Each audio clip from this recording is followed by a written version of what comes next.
Welcome back to Velshi and Rule. News is once again bubbling around the Russia investigation, but this time it is a name you might not be familiar with. Jerome Corsi, you know that guy? He's a 72-year-old. He worked at InfoWars and other sites advancing conspiracy theories. He's also authored several right-wing books. Some push claims like the debunked belief that President Obama was not born in the United States. Relevant birther movement. That's correct. Relevant to Russia, however, he's an associate of the former Trump advisor Roger Stone. Stone told the House Intelligence Committee that Corsi gave him opposition research on the Clinton campaign chairman John Podesta in 2016. Corsi's the guy on the left. We know that. But they're both Jersey guys. Joining us now, former assistant U.S. attorney. She had extra breakfast or extra juice. I'm telling you, now that we moved to 1 o'clock, it's that I'm fed. I used to just be like hungry and getting tired. Now, just eating. All right. We're glad you're former assistant U.S. attorney for the Southern District of New York, Daniel Goldman, and NBC News senior investigative producer Anna Schechter. All right, Anna, walk us through this, because Corsi told his subscribers in a live feed that he's going to get indicted. How does he know this? Well, he told me the same thing earlier in the day. He had a meeting last week with the special counsel's investigators, and it led him to believe that an indictment for perjury is imminent. So he feels like he got caught in a trap. They had a binder 8 inches thick, he says, of all his communications with Roger Stone, with the Trump administration, the Trump campaign, with potentially WikiLeaks. We don't know. He says he never talked to Julian Assange, but special counsel investigators have everything on him, and he's nervous. So, Daniel, he actually used the term perjury trap. He said they're getting him for lying because they questioned him for so long that he got confused. He said his brain went to mush. This is an interesting question. I mean, as prosecutors, that's what you kind of do, right? You ask people questions 15 different ways to find out if they give the same answer. 40 hours is a long time to be questioned. Yeah, so what do you make of this? I'm assuming it wasn't consecutive, but the first thing to do is just to debunk this whole perjury trap phenomenon. There is an actual defense that you are of perjury trap, which is basically when a prosecutor calls someone to the grand jury when there's no investigative purpose for them to testify. That is obviously not what happened here. So let's put that aside.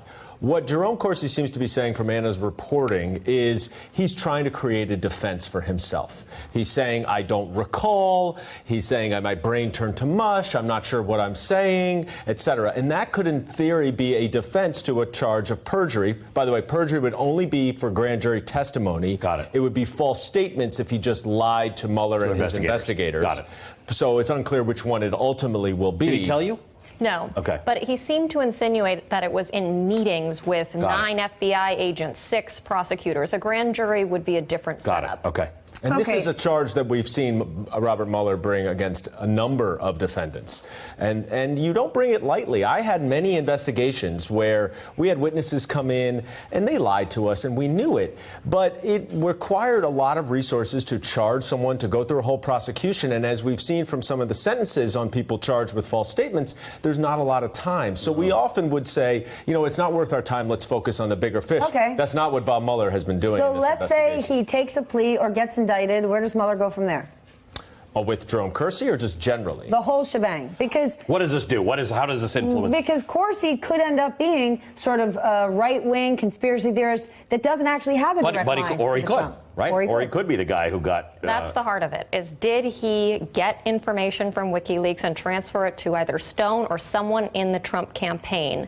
We're far away from that right now. I mean, what this tells us about the Mueller investigation, we're not really hearing about Russia collusion with Trump campaign officials. We're not seeing those leaks come out. We're seeing this strange cast of characters, these Stone associates who, and Mueller's people are spending sometimes months digging through every communication they had in that summer and fall of 2016 before John Podesta's emails dropped. So that's what the question we're trying to get to. That's what the question is, because Corsi was emailing Stone. And it's in August and September, before those emails dropped, that October surprise. And it seemed that he knew in advance about the Podesta emails. Can you imagine if you're like a guy like Daniel Goldman, you go through all this education and work to become a prosecutor and investigator, and then you're going through Jerome Corsi's emails and texts, and there's wacky stuff in there, right? About Barack Obama being born in Kenya. Man. I mean, that's got to just make you hate your job. You have no idea the stuff the prosecutors see that we wish we never had to see. You know what? In the commercial break, I'd like you to tell me all of them. But what is your real takeaway of this? My takeaway is this is a process crime, which is to say, don't mess with Bob Mueller. And if you do, and if you lie, you're going to get charged. So anybody and ultimately, else who's talking to us. And this is what has been going on. We are trying to get to the bottom of whether or not there were individuals either with the campaign or associated with the campaign who were conspiring with WikiLeaks, with Russia, to influence the election. If you tell us the truth, then and you did nothing, great. If you're going to lie to protect someone, then you're going to get charged too. And you were supposed to just talk to Corsi, weren't you? Yeah, I was about to go and sit down and tape an interview with him exclusively. He was in a car outside Rockefeller Center and he didn't come into the building. So his lawyer just had a phone call, with special counsel. I mean, you buried the lead. Happened. So wait. He's in a car outside 30 Rock, and then what happens? And he doesn't get out of the car. His lawyer says, shut it down, you're not doing the interview. His lawyer just had a call with special counsel's office. He won't tell me what transpired in that call. Get out of town. Right. And is he going to pay you back for that ride? Anna Schechter sits over there. Don't come into this room without checking in with Anna Schechter. She's got all sorts of information. First of all, if I knew that was happening, I would have been hanging outside 30 Rock all morning. We would have been doing our show live from 49th Street. Anna, thanks very much. And Daniel, great to have both of you. This is a complicated story. We're grateful for you to be on. Did he say sorry to you? He said, thank you for your professionalism. All right. Makes sense. Hey, MSNBC fans, thanks for checking out our YouTube channel. Subscribe by clicking on that button down there and click on any of the videos here to watch the latest interviews and highlights. You can get more MSNBC for free every day with our newsletters. Just visit msnbc.com/newsletters to sign up now.